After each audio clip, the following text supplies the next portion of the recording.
Friends, कैसे आप सब? उम्मीद करते हैं अच्छा ही होंगे। तो आज हम लोग देखने वाले हैं बीपीएससी टी 3.0 के लिए जो प्रैक्टिस सेट निकाला गया है वॉल्यूम 2 प्लेटफॉर्म का, उन्हीं का प्रैक्टिस सेट नंबर 13 को देखने वाले हैं। इससे पहले प्रैक्टिस सेट नंबर 12 तक का वीडियो अपलोड कर दिया गया है, उसे नहीं देखे हैं तो आप उसे भी ज़रूर देखिए, क्योंकि ये सभी वीडियो आपको एग्जाम की दृष्टि से बहुत ही महत्वपूर्ण होने वाला है। तो चलिए आज की वीडियो को शुरू करते हैं। और प्रत्येक दिन हम सिर्फ जीके जीएस के ही प्रश्न को देखते हैं। अगर आपको किसी भी सब्जेक्ट में कोई भी प्रश्न में दिक्कत हो तो आप हमें व्हाट्सएप के माध्यम से भेज सकते हैं। और अगर आपको कोई भी बात हमसे करनी हो तो व्हाट्सएप नंबर वीडियो के लास्ट में दिया गया है। तो चलिए आज की वीडियो को शुरू करते हैं। आज का पहला क्वेश्चन है कि मैं समाजवादी हूँ पुस्तक के लेखक कौन है? मैं समाजवादी हूँ पुस्तक के लेखक स्वामी विवेकानंद है। ऑप्शन नंबर ए इसका राइट आंसर हो जाएगा। और स्वामी विवेकानंद की और भी पुस्तक है, जैसे कर्मयोग, ज्ञान योग, राजयोग, भक्ति योग। किसकी पुस्तक है? तो स्वामी विवेकानंद की ही पुस्तक है। इसके बाद अगला नंबर क्वेश्चन है कि 1857 के विद्रोह के दौरान जगदीशपुर में इसका नेतृत्व किसके द्वारा किया गया था? 1857 का विद्रोह जो हुआ था तो जगदीशपुर से नेतृत्व किसने किया था? तो बाबू कुंवर सिंह ने किया था। ऑप्शन नंबर सी इसका राइट आंसर हो जाएगा। और ये क्वेश्चन मेन बीपीएससी में लगभग 10 बार पूछा गया होगा, मिनिमम 10 बार पूछा गया होगा। घुमा घुमा के पूछता है, कभी जगदीशपुर से किसने किया, कभी आरा से किसने किया, तो कभी पूछता है बिहार से किसने किया। तो तीनों से किसने किया था? तो कुंवर सिंह ने ही किया था। इसके बाद अगला नंबर क्वेश्चन है कि निम्नलिखित में से किसने 1857 के विद्रोह को एक षड्यंत्र की संज्ञा दी? एक षड्यंत्र की संज्ञा दी तो यह किसने दी थी? जेम्स आउट्रम एवं डब्ल्यू टेलर ने। ए और बी दोनों से है, यानी इसका राइट आंसर जो है ऑप्शन नंबर डी सही हो जाएगा। उपयुक्त में एक से अधिक सही है। और बी डी सावरकर ने 1857 के विद्रोह को कहा था कि यह बी डी सावरकर ने 1857 के विद्रोह को कहा कि यह प्रथम राष्ट्रीय विद्रोह था। यह प्रथम राष्ट्रीय विद्रोह था। इसके बाद टी आर होम्स ने 1857 के विद्रोह में कहा था कि यह सभ्यता एवं बर्बरता के बीच युद्ध है। और ये सभी जो है यह कथन पूछा जाता है बीपीएससी में। इसके बाद अगला नंबर क्वेश्चन है कि निम्नलिखित वर्गों में से कौन 1905 के स्वदेशी आंदोलन से मुख्यतः अप्रभावित रहा? अप्रभावित जो इससे रहा था 1905 के स्वदेशी आंदोलन से कौन सा अप्रभावित रहा? तो मुसलमान रहा था। इसके साथ और भी कौन अप्रभावित रहा था? तो किसान भी इस आंदोलन से अप्रभावित थे। किससे? तो स्वदेशी आंदोलन से। स्वदेशी आंदोलन कब हुआ था? तो 1905 ईस्वी में ही हुआ था। और महिलाएं भाग लिए थे, शहरी श्रमिक वर्ग भी इसमें भाग लिए थे। किसमें? स्वदेशी आंदोलन में। इसके बाद अगला नंबर क्वेश्चन है कि साइमन कमीशन पहली बार भारत आया था। साइमन कमीशन पहली बार भारत 1928 ईस्वी में आया था। ऑप्शन नंबर बी से हो जाएगा। और साइमन आयोग का या साइमन कमीशन का गठन जो किया गया था, साइमन कमीशन का गठन 8 नवंबर कब? 8 नवंबर 1927 ईस्वी को किया गया था। और साइमन वापस जाओ का नारा किसने दिया था? साइमन वापस जाओ का नारा यूसुफ मेहर अली ने दिया था। और ये सभी क्वेश्चन पूछे जाते हैं। अगला नंबर क्वेश्चन है कि हरिपुरा, जहां भारतीय राष्ट्रीय कांग्रेस का वार्षिक अधिवेशन 1938 में सुभाष चंद्र बोस की अध्यक्षता में हुआ था, वह निम्नांकित राज्य में है। तो हरिपुरा कहाँ है? तो यह गुजरात राज्य में स्थित है। हरिपुरा कहाँ स्थित है? हरिपुरा जो स्थित है यह गुजरात राज्य में स्थित है। ऑप्शन नंबर ए इसका राइट आंसर हो जाएगा। इसके बाद अगला नंबर क्वेश्चन है कि भारतीय विश्वविद्यालय अधिनियम पारित हुआ। भारतीय विश्वविद्यालय अधिनियम कहाँ पारित हुआ था? भारतीय विश्वविद्यालय अधिनियम कब पारित हुआ था ये पूछा गया है। तो ये 1904 ईस्वी में पारित हुआ था। ऑप्शन नंबर सी इसका राइट आंसर हो जाएगा। और इससे पहले एक क्वेश्चन छूट गया था कि भारतीय सिविल सेवा का संस्थापक किसे माना जाता है? भारतीय सिविल सेवा का संस्थापक लॉर्ड कॉर्नवालिस को माना जाता है। और लॉर्ड कॉर्नवालिस ने ही दरोगा पद का सृजन किया था। और लॉर्ड कॉर्नवालिस ने ही 1793 ईस्वी में अस्थायी बंदोबस्त पद्धति लागू की थी। इसके बाद ये इसका राइट आंसर गुजरात था। इसके बाद अगला नंबर क्वेश्चन देखते हैं कि निम्नलिखित में से किस वायसराय ने 1929 में भारत के लिए औपनिवेशिक स्वराज के अस्पष्ट प्रस्ताव की घोषणा की थी? तो किसने यह घोषणा की थी? तो इसका right answer option number C से हो जाएगा, लॉर्ड इरविन ने घोषणा की थी। और गांधी इरविन समझौता कब हुआ था? तो 1931 ईस्वी में गांधी इरविन समझौता हुआ था। गांधी इरविन समझौता को दिल्ली समझौता के नाम से भी जाना जाता है। और पूना समझौता कब हुआ था? तो 1932 ईस्वी में। ये क्वेश्चन पूना समझौता, दिल्ली समझौता पूछा जाता है। अगला नंबर क्वेश्चन है कि बंगाल में पहला अंग्रेजी कारखाना 1651 में डैश नदी के तट पर स्थापित किया गया था। तो यह किस नदी के तट पर स्थापित किया गया था? तो हुगली नदी के तट पर। इसका right answer option number B से हो जाएगा, हुगली नदी के तट पर। इसके बाद अगला नंबर क्वेश्चन है कि राष्ट्रपति के उम्मीदवार के लिए क्या आवश्यक नहीं है? नहीं वह पूछा गया है। तो पढ़ा लिखा उससे ज़रूरी नहीं है कि होना चाहिए तभी वह राष्ट्रपति बन सकता है। तो ये क्वेश्चन ये आंसर जो है यह गलत दिया गया है और गलत ही पूछा गया है। तो इसका राइट आंसर बी से हो जाएगा। राष्ट्रपति बनने के लिए वह तो सबसे पहले भारत की नागरिक होना चाहिए, उसके बाद उसकी आयु जो है 35 वर्ष होना चाहिए और संसद चुने जाने की योग्यता रखता हो। और इसके बाद और भी 2-3 इसका निर्देश है, जैसे लोकसभा का सदस्य निर्वाचित होने के लिए योग्य हो यह। इसके बाद अगला नंबर क्वेश्चन है कि निम्नलिखित को सुमेलित कीजिए, मिलान करना है। और ये जो आप अनुच्छेद देख पा रहे हैं ये कभी नहीं क्वेश्चन पूछा गया है, ये इसी सेट में सिर्फ पूछा गया है। इस प्रकार के इतना डिफिकल्ट नहीं देता है अनुच्छेद। तो चलिए देखते हैं कि अनुच्छेद 145 में किसकी चर्चा है। तो अनुच्छेद 145 में न्यायालय का नियम है, न्यायालय का नियम है। और अनुच्छेद 127 में जो है तदर्थ न्यायाधीश की नियुक्ति का प्रावधान किया गया है। और अनुच्छेद 128 में क्या किया गया है? अनुच्छेद 128 में जो है उच्चतम न्यायालय में सेवानिवृत्त न्यायाधीश की उपस्थिति के बारे में चर्चा किया गया है। और अनुच्छेद 129 में अभिलेख न्यायालय का चर्चा है। अनुच्छेद 129 में क्या है? अभिलेख न्यायालय का चर्चा है। और एक क्वेश्चन पूछा जाता है कि उच्चतम न्यायालय के न्यायाधीश से संबंधित कौन से अनुच्छेद हैं? तो अनुच्छेद 124 से 27 तक जो है यह उच्चतम न्यायालय यानी सर्वोच्च न्यायालय के न्यायाधीश से संबंधित है। इसके बाद अगला नंबर क्वेश्चन है कि प्रधानमंत्री की नियुक्ति कौन करता है? प्रधानमंत्री की नियुक्ति कौन करता है? तो प्रधानमंत्री की नियुक्ति राष्ट्रपति करता है। ऑप्शन नंबर सी इसका राइट आंसर हो जाएगा, राष्ट्रपति करता है। और प्रधानमंत्री जो लोकसभा भंग करता है, ये राष्ट्रपति जो लोकसभा भंग करता है वह प्रधानमंत्री के ही सलाह पर करता है, लेकिन प्रधानमंत्री की नियुक्ति राष्ट्रपति करता है। ये आप देख पा रहे हैं कितना उटपटांग भाषा है कि नियुक्ति तो करते हैं प्रधानमंत्री का राष्ट्रपति ही, लेकिन राष्ट्रपति जो लोकसभा भंग करता है वह प्रधानमंत्री की सलाह पर ही करता है। इसके बाद अगला नंबर क्वेश्चन है कि संविधान के किस अनुच्छेद में पंचायतों के लिए करारोपण की शक्ति का उल्लेख किया गया है? करारोपण की शक्ति का उल्लेख किया गया है तो यह अनुच्छेद 243 के एच में किया गया है। ऑप्शन नंबर ए इसका राइट आंसर हो जाएगा। और ये 243 का जो है 243 का अनुच्छेद ABCDEFG से लेकर ओ तक जो है यह आपको काफ़ी इम्पोर्टेंट हो जाता है। कम से कम जी तक तो याद रखना ही रखना है। और ये पूछा जाता है आपको 3 सेट में यह दिया गया है। इसके बाद अगला नंबर क्वेश्चन है कि किस दिन से संबंधित सभा का अंतरिम सदस्य संसद के रूप में आविर्भाव हुआ? किस दिन से संबंधित सभा का अंतरिम संसद के रूप में आविर्भाव हुआ? तो कब हुआ था? तो 26 जनवरी 1950 ईस्वी से हुआ था। ऑप्शन नंबर सी इसका राइट आंसर हो जाएगा। इसके बाद अगला नंबर क्वेश्चन है कि 23,560 फीट की अधिकतम गहराई वाली हिंद महासागर में महासागरीय खाई का नाम क्या है? महासागरीय खाई का नाम जो है जावा गर्त है। ऑप्शन नंबर ए इसका राइट आंसर हो जाएगा, जावा गर्त।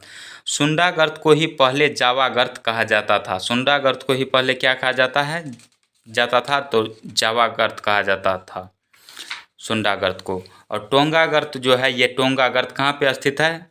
टोंगा गर्त प्रशांत महासागर में स्थित है और प्रशांत महासागर में ही मेरियाना गर्त स्थित है। मेरियाना गर्त विश्व की सबसे गहरी गर्त है और मेरियाना गर्त की गहराई कितनी है? तो 11,022 मीटर है। 11,022 मीटर या इसे 11 किलोमीटर भी कहा जाता है, शॉर्ट में 11 किलोमीटर। अगला नंबर क्वेश्चन है कि सुंदरवन का डेल्टा निम्नलिखित में से किन नदियों द्वारा निर्मित है? सुंदरवन का डेल्टा जो है यह किन नदियों द्वारा निर्मित है? तो गंगा और ब्रह्मपुत्र नदियों द्वारा निर्मित है। ऑप्शन नंबर बी इसका राइट आंसर हो जाएगा।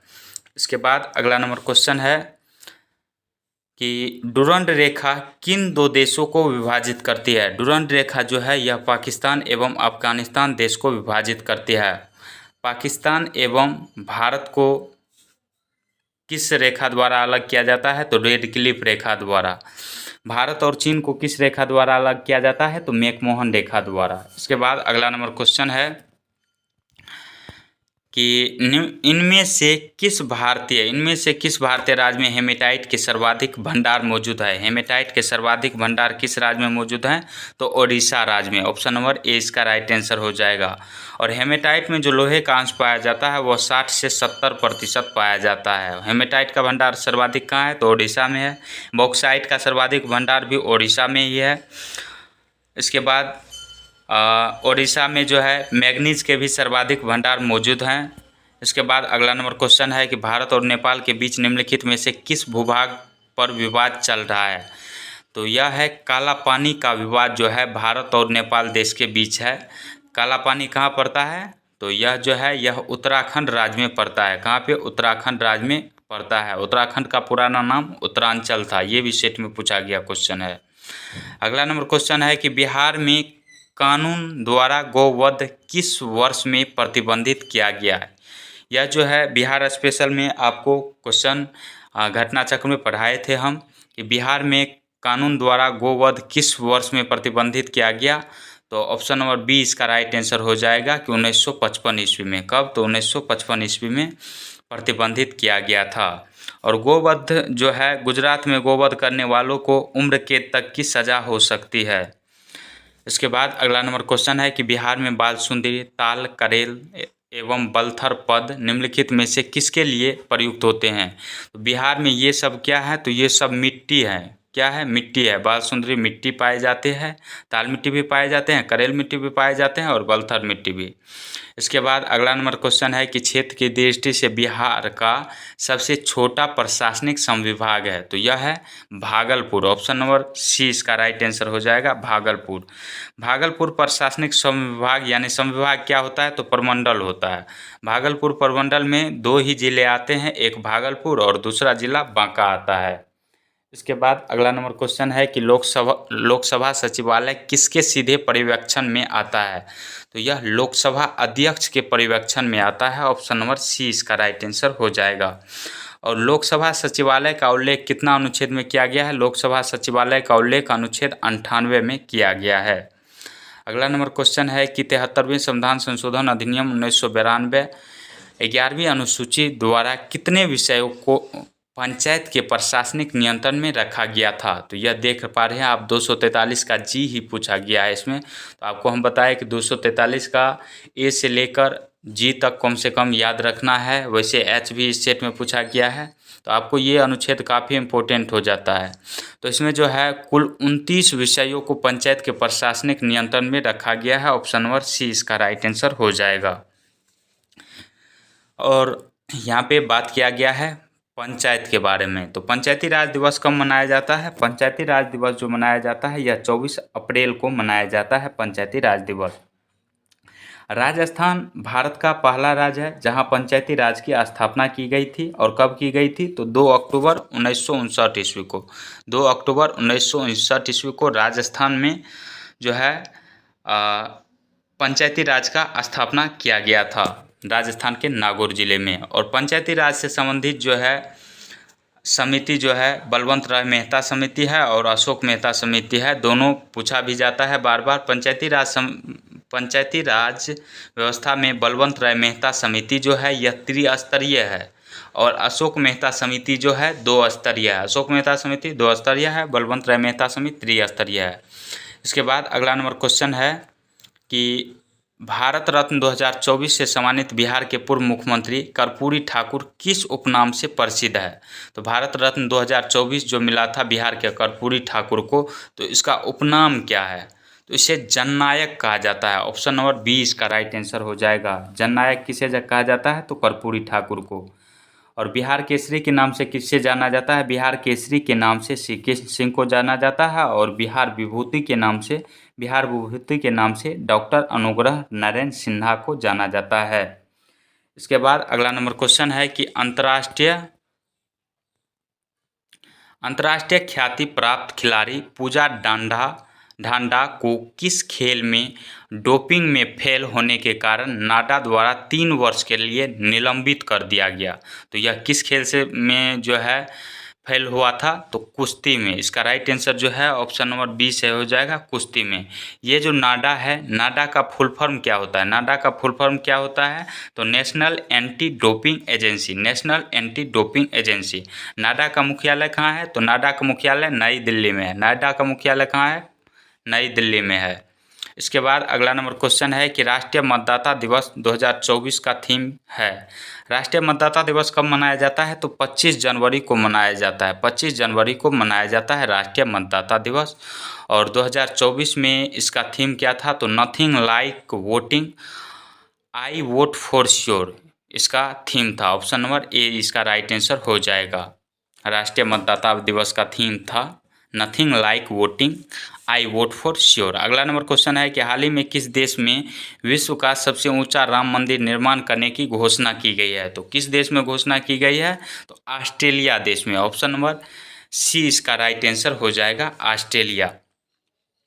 इसके बाद अगला नंबर क्वेश्चन है कि भारत की स्थानीय भाषाओं को डिजिटल दुनिया में बढ़ावा देने के लिए प्रोजेक्ट एलोरा को किसके द्वारा प्रारंभ किया गया? तो इसे माइक्रोसॉफ्ट के द्वारा प्रारंभ किया गया। ऑप्शन नंबर सी से हो जाएगा।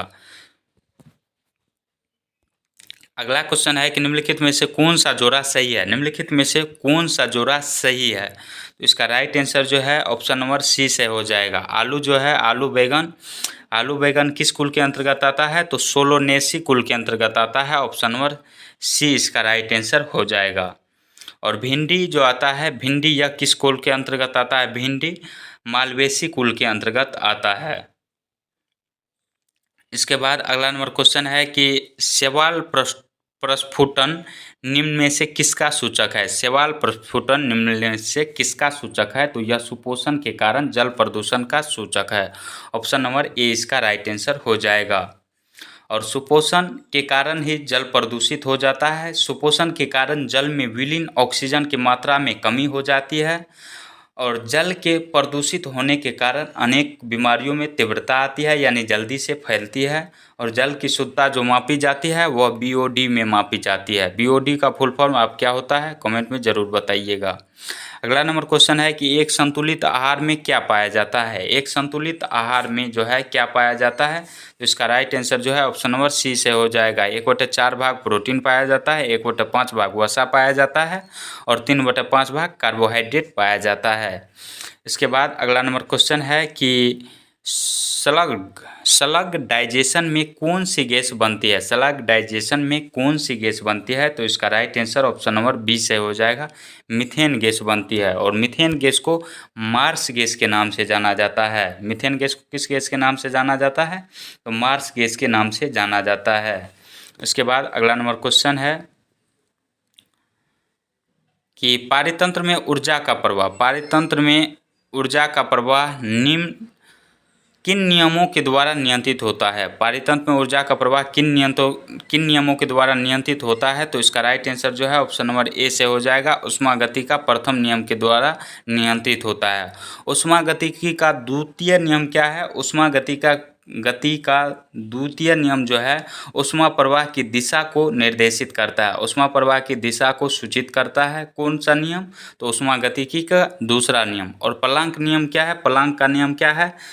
तो इस नियम के अनुसार जो है वस्तु द्वारा उत्सर्जित या अवशोषित कुल ऊर्जा आवृत्ति का समानुपाती होता है। किसका समानुपाती होता है? आवृत्ति का समानुपाती होता है। इसके बाद अगला नंबर क्वेश्चन है कि पौधे के स्वस्थ विकास के लिए पोषक तत्वों के रूप में मिट्टी में जो पदार्थ जोड़े जाते हैं उन्हें क्या कहा जाता है? तो उन्हें क्या कहा जाता है? उन्हें उर्वरक कहा जाता है। ऑप्शन नंबर बी इसका राइट आंसर हो जाएगा, उन्हें उर्वरक कहा जाता है। इसके बाद अगला नंबर क्वेश्चन देखते हैं कि संक्रमित कोशिकाओं से अन्य गैर संक्रमित कोशिकाओं की रक्षा के लिए संक्रमित कोशिकाएं कौन सा प्रोटीन स्रावित करती है? कौन सा प्रोटीन स्रावित करती है? तो इसका राइट आंसर हो जाएगा इंटरफेरोन प्रोटीन स्रावित करती है। ऑप्शन नंबर सी इसका राइट आंसर हो जाएगा।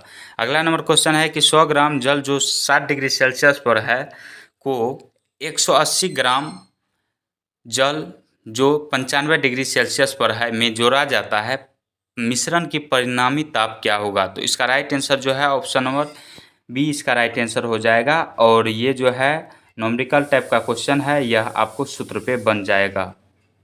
इसके बाद अगला नंबर क्वेश्चन है कि यदि किसी वस्तु पर लागू एक स्थिर बल की दिशा में वस्तु द्वारा स्थानांतरित बल और दूरी के परिणाम के रूप में दर्शाया जाता है तो इसे क्या कहा जाता है? तो इसे क्या कहा जाता है? किया गया कार्य कहा जाता है। ऑप्शन नंबर बी से हो जाएगा। और किया गया कार्य यानी कार्य का ऐसा मात्रक जो होता है, कार्य का ऐसा मात्रक जूल होता है। कार्य का ऐसा मात्रक जूल होता है और कार्य जो होता है यह पॉजिटिव, नेगेटिव और जीरो भी हो सकता है, यानी धनात्मक, ऋणात्मक एवं शून्य भी हो सकता है। इसके बाद अगला नंबर क्वेश्चन है कि यदि समान क्षमता की दो आवेशित वस्तुओं को एक तार से जोड़ा जाता है तो क्या प्रभाव होगा? तो इसमें क्या प्रभाव होगा? तो इसमें बिजली प्रभावित नहीं होगी। ऑप्शन नंबर बी इसका राइट आंसर हो जाएगा, इसमें बिजली ही प्रभावित नहीं होगी। इसके बाद अगला नंबर क्वेश्चन है कि एक इलेक्ट्रॉन क्या है? एक इलेक्ट्रॉन क्या होता है? तो इसका right answer option number C से हो जाएगा कि नेट आवेश के साथ एक उपपरमाणविक कण जो नकारात्मक है, यही इलेक्ट्रॉन कहलाता है। ऑप्शन नंबर सी इसका राइट आंसर हो जाएगा। और इलेक्ट्रॉन की खोज किसने किया था? तो जे थॉमसन ने किया था। इलेक्ट्रॉन की खोज जे थॉमसन ने किया था और प्रोटॉन की खोज रदरफोर्ड ने किया था और न्यूट्रॉन की खोज जेम्स चैडविक ने किया था। इसका ट्रिक है ईंट पर नाच, यानी इससे इलेक्ट्रॉन की खोज जे थॉमसन, प्रोटॉन की खोज रदरफोर्ड और न्यूट्रॉन की खोज जेम्स चैडविक। इसके बाद अगला नंबर क्वेश्चन आ जाता है कि निम्न में से कौन सा तत्व कमरे के ताप पर एक अभिलाक्षणिक गंध युक्त हरी पीली गैस के रूप में होती है? तो इसका right answer option number A से हो जाएगा, क्लोरीन गैस। कौन सी gas? Chlorine gas. Chlorine gas जो आते हैं यह हेलोजन समूह के अंतर्गत आते हैं। हेलोजन समूह के अंतर्गत कौन से आते हैं? फ्लोरीन आते हैं, क्लोरीन आते हैं, ब्रोमीन आते हैं और आयोडीन आते हैं। और एक क्वेश्चन ये कमरे के ताप पर कौन सा द्रव धातु है पूछा गया था, द्रव धातु है या धातु है, इस प्रकार का क्वेश्चन पूछा गया था बीपीएससी टी 3.0 में, आप देख लीजिएगा। अगला नंबर क्वेश्चन है कि निम्नलिखित में से सही कथन का चयन करें। सही कथन का चयन करना है आपको। तो इसका राइट आंसर जो है ऑप्शन नंबर सी से हो जाएगा, हीलियम में आयनीकरण की क्षमता अधिकतम होती है। हीलियम में आयनीकरण की क्षमता क्या होती है? अधिकतम होती है। इसके बाद अगला नंबर क्वेश्चन है कि वायरस जो नील हरित शैवाल पर संक्रमण करते हैं क्या कहलाते हैं? वायरस जो नील हरित शैवाल पर संक्रमण करते हैं वह क्या कहलाते हैं? तो साइनोफाज कहलाते हैं। ऑप्शन नंबर सी इसका राइट आंसर हो जाएगा। अगला नंबर क्वेश्चन है कि उच्चतर पौधे के बीजों के पोषक उत्तक को क्या कहते हैं? उच्चतर पौधे के बीजों के पोषक उत्तक को क्या कहा जाता है? तो इसका right answer option number C से हो जाएगा, एंडोस्पर्म कहलाता है। अगला नंबर क्वेश्चन है कि 1848 और 1856 के बीच भारत के गवर्नर जनरल थे। भारत के गवर्नर जनरल कौन थे? तो इसका राइट आंसर हो जाएगा लॉर्ड डलहौजी थे। ऑप्शन नंबर ए इसका राइट आंसर हो जाएगा। और लॉर्ड डलहौजी ने व्यापगत का सिद्धांत लागू किया था। लॉर्ड डलहौजी ने ही व्यापगत का सिद्धांत लागू किया था और लॉर्ड डलहौजी को ही भारतीय रेल प्रणाली का जनक माना जाता है। और लॉर्ड डलहौजी के काल में ही खुली हुई प्रतियोगी परीक्षा का शुरुआत किया गया था। लॉर्ड डलहौजी के काल में ही खुली हुई प्रतियोगी परीक्षा का शुरुआत किया गया था। इसके बाद अगला नंबर क्वेश्चन है 1928 में हिंदुस्तान सोशलिस्ट रिपब्लिकन आर्मी की स्थापना दिल्ली के डैश में हुई। तो दिल्ली के कहाँ पे हुई थी? तो फिरोज शाह कोटला मैदान में। ऑप्शन नंबर सी इसका राइट आंसर हो जाएगा। अगला नंबर क्वेश्चन है कि 1757 में प्लासी के युद्ध में ईस्ट इंडिया कंपनी की सेना का नेतृत्व किसने किया था? ईस्ट इंडिया कंपनी की सेना का नेतृत्व किसने किया था? तो रॉबर्ट क्लाइव ने किया था। ऑप्शन नंबर सी इसका राइट आंसर हो जाएगा। और प्लासी का युद्ध जो हुआ था यह कब हुआ था? कभी कभी डेट भी पूछ लिया जाता है। प्लासी का युद्ध 23 जून 1757 ईस्वी को हुआ था। तो प्लासी का युद्ध 23 जून 1757 ईस्वी को हुआ था। अगला नंबर क्वेश्चन है कि दांडी यात्रा के संबंध में निम्नलिखित में से कौन सा तथ्य सही नहीं है। कौन सा तथ्य इनमें से सही नहीं है? तो गलत पूछा गया है, तो गलत इसका right answer option number A ही सही हो जाएगा। स्वयंसेवक प्रतिदिन 25 मील की यात्रा तय करते थे। यह कोई दूरी निश्चित नहीं किया गया था इसमें कि इतना तय ही करना है। और इसमें जो है 78 स्वयंसेवकों के साथ यह जो है दांडी यात्रा आरंभ हुआ था। और आरंभ कहाँ से हुआ था? साबरमती आश्रम से आरंभ हुआ था। साबरमती आश्रम कहाँ पड़ता है? अहमदाबाद में पड़ता है। और दांडी यात्रा की शुरुआत जो हुई थी 12 मार्च 1930 ईस्वी को हुई थी। और पहुंची थी कब?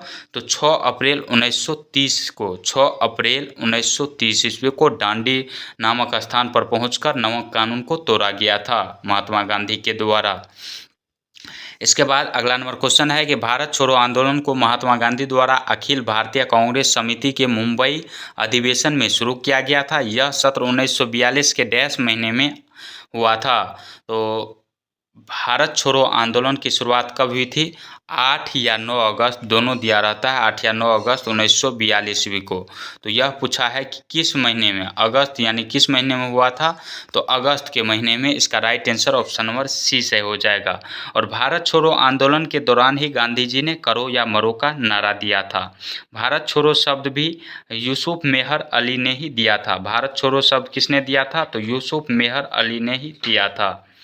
इसके बाद अगला नंबर क्वेश्चन है कि यदि संसद के एक सदन का कोई सदस्य दूसरे सदन के लिए भी निर्वाचित हो जाता है तो पहले में उनका स्थान कब से रिक्त हो जाता है? पहले में उसका स्थान कब से रिक्त हो जाता है?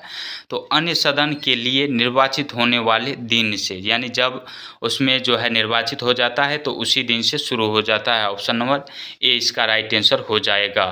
उसका सदस्य रिक्त हो जाता है उसमें।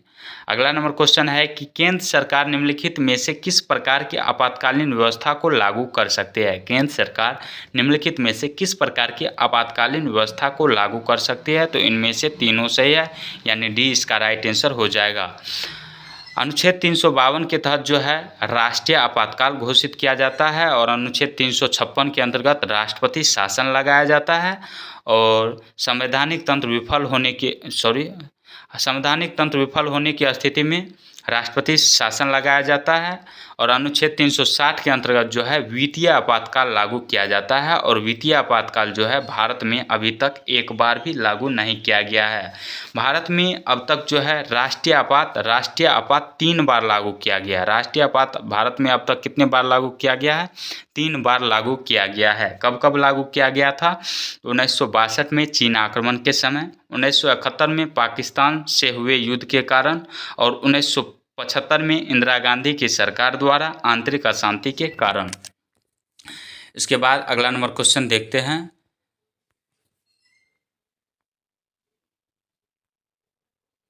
अगला क्वेश्चन है कि राज्यसभा को लोकसभा की तुलना में कम अधिकार है। इस संबंध में निम्नलिखित में से कौन सा कथन सही नहीं है पूछा गया है। तो इसका राइट आंसर जो है ऑप्शन नंबर ए से हो जाएगा। संवैधानिक संशोधन प्रस्ताव लोकसभा में रखा जाएगा और वहां स्वीकार होने पर राज्यसभा में रखा जाएगा। नहीं, ये कोई चर्चा इसकी नहीं है। यह किसी भी सदन में लाया जा सकता है। या तो लोकसभा में भी पहले लाया जा सकता है या राज्यसभा किसी में भी पहले लाया जा सकता है। इसके बाद अगला नंबर क्वेश्चन है कि उच्च न्यायालय के न्यायाधीशों के स्थानांतरण का अधिकार किसे है? उच्च न्यायालय के न्यायाधीशों के स्थानांतरण का अधिकार इनमें से किसे है? तो यह राष्ट्रपति को है। ऑप्शन नंबर सी इसका राइट आंसर हो जाएगा। और उच्च न्यायालय जब न्यायाधीश को नियुक्त करते हैं तो उससे संबंधित जिस राज्य में जो है उच्च न्यायालय का न्यायाधीश की नियुक्ति राष्ट्रपति करते हैं तो उस राज्य के हाईकोर्ट के मुख्य न्यायाधीश से सलाह लेते हैं। इसके बाद अगला नंबर क्वेश्चन को देखते हैं कि भारत के उच्चतम न्यायालय द्वारा राजनीतिक दलों को चंदा देने वाले के लिए सरकार द्वारा जारी इलेक्टोरल बॉन्ड को कब असंवैधानिक घोषित किया? कब इसे असंवैधानिक घोषित किया गया था? तो इसका राइट आंसर जो है ऑप्शन नंबर सी से हो जाएगा 15 फरवरी 2024 ईस्वी को, 15 फरवरी 2024 ईस्वी को। और इलेक्टोरल बॉन्ड जो है यह राजनीतिक दलों को चंदा देने का एक वित्तीय जरिया था। क्या था? एक वित्तीय जरिया था, यानी पैसा से, रुपया से मदद करना था। इसके बाद अगला नंबर क्वेश्चन है कि निम्नलिखित में से कौन सी नदी गंगा की सहायक नदी नहीं है पूछा गया है। तो इसका राइट आंसर हो जाएगा इंद्रावती नदी। इंद्रावती नदी जो है यह गोदावरी नदी की सहायक नदी है। इंद्रावती नदी गोदावरी की सहायक नदी है। सोन नदी जो है गंगा की सहायक नदी है, और गंगा से कहाँ मिलती है सोन नदी? बिहार में मिलती है। गोमती जो है यह भी गंगा की सहायक नदी ही है, यह उत्तर प्रदेश में ही मिलती है। इसके बाद अगला नंबर क्वेश्चन है कि निम्नलिखित में से किस प्रकार का वृक्षारोपण रेगिस्तान में मिट्टी के कटाव को रोकने में मदद करता है? निम्नलिखित में से किस प्रकार का वृक्षारोपण? तो यह होता है शेल्टर बेल्ट वृक्षारोपण जो है रेगिस्तान में मिट्टी के कटाव को रोकने में मदद करता है। ऑप्शन नंबर ए इसका राइट आंसर हो जाएगा। और मृदा अपरदन को मृदा की रेंगती मृत्यु भी कहा जाता है। इसके बाद अगला नंबर क्वेश्चन है कि विश्व की तीसरी सबसे लंबी नदी कौन सी है? देखिए कितना डिफिकल्ट कर दिया गया है क्वेश्चन को। विश्व की तीसरी सबसे लंबी नदी कौन सी है? तो यह है यांगत्जे नदी। ऑप्शन नंबर ए इसका राइट आंसर हो जाएगा। और विश्व की सबसे लंबी नदी जो है, विश्व की सबसे लंबी नदी नील नदी है। विश्व की सबसे लंबी नदी नील नदी है।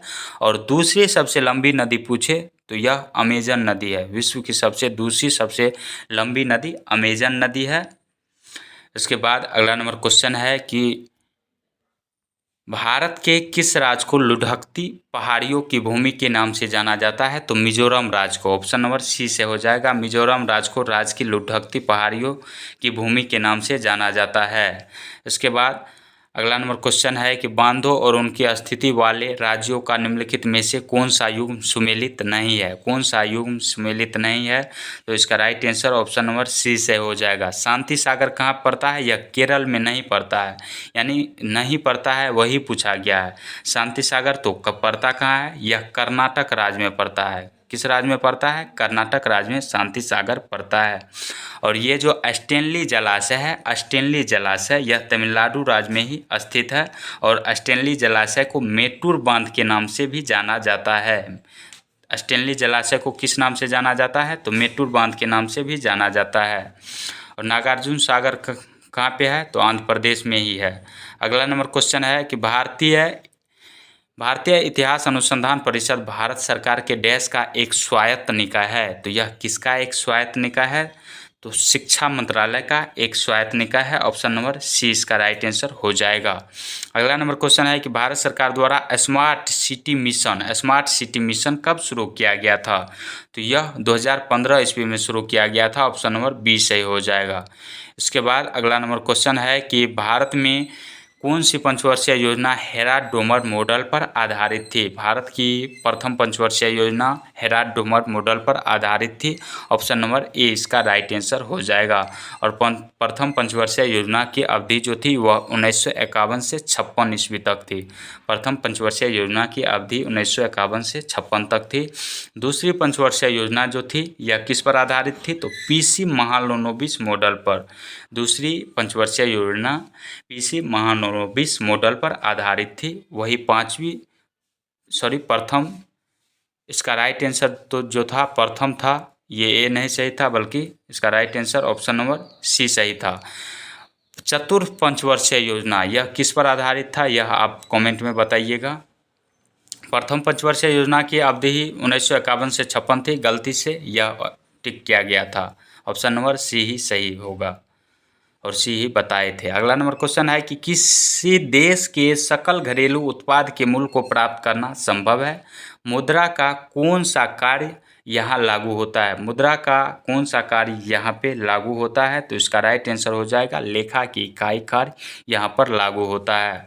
अगला नंबर क्वेश्चन है कि भारत की जनगणना 2011 के अनुसार भारत की ग्रामीण जनसंख्या का कितना प्रतिशत है? भारत की ग्रामीण जनसंख्या कितना प्रतिशत है? तो यह 28.8% है।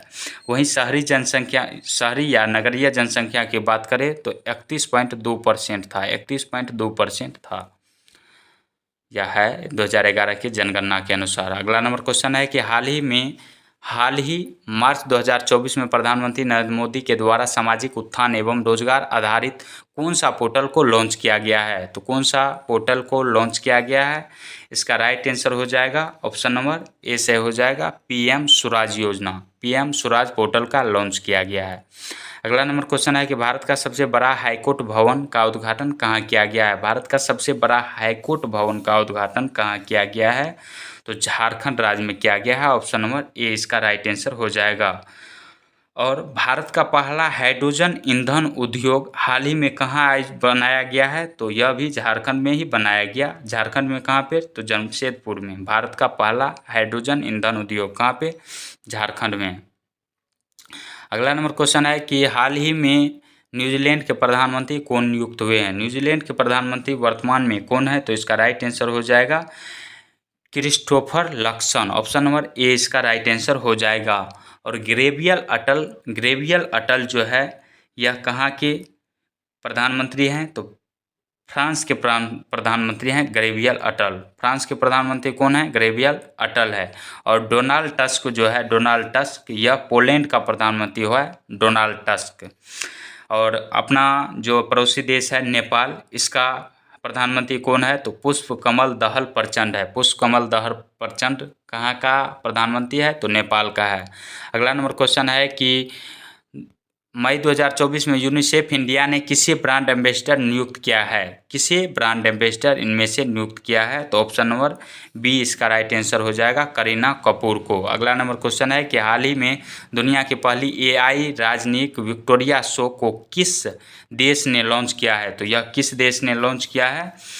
तो यूक्रेन देश ने इसे लॉन्च किया है। ऑप्शन नंबर सी इसका राइट आंसर हो जाएगा। इसके बाद अगला नंबर क्वेश्चन है कि किस पोषण को साधारणतः अकार्बनिक पदार्थों का ग्रहण कर कार्बनिक अणुओं के संश्लेषण के रूप में परिभाषित किया जाता है? तो इसका राइट आंसर जो है ऑप्शन नंबर ए सही हो जाएगा, स्वपोषी।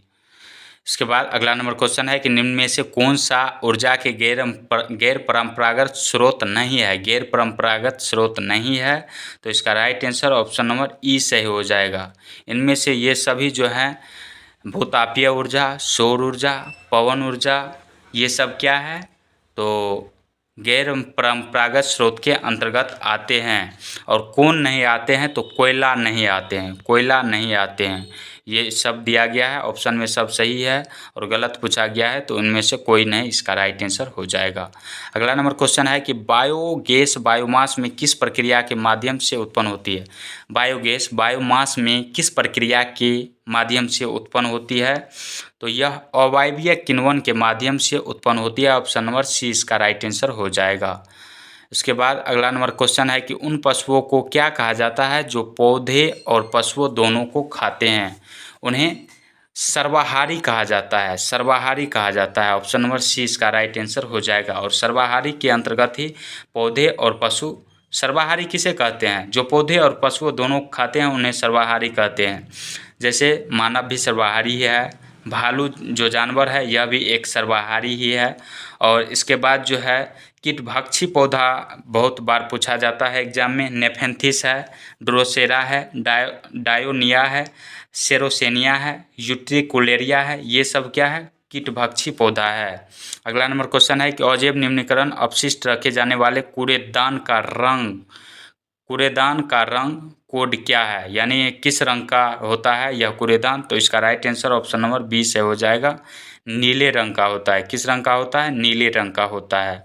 अगला नंबर क्वेश्चन है कि निम्नलिखित कारकों में से कौन सी जाति उद्भवन में योगदान नहीं करता है? जाति उद्भवन का अर्थ होता है जब मौजूदा जातियों से नई जाति विकसित होता है, में कौन योगदान नहीं करता है? तो इसका राइट आंसर जो है ऑप्शन नंबर, इसका राइट आंसर ऑप्शन नंबर कौन सा सही हो जाएगा? तो अपसारी विकास हो जाएगा। ऑप्शन नंबर ए ही सही हो जाएगा। अगला नंबर क्वेश्चन है कि प्रकाशग्राही कोशिकाएं डैटिज यानी अर्थात शलाका तथा शंकु किसमें उपस्थित होते हैं? तो यह किसमें उपस्थित होती हैं?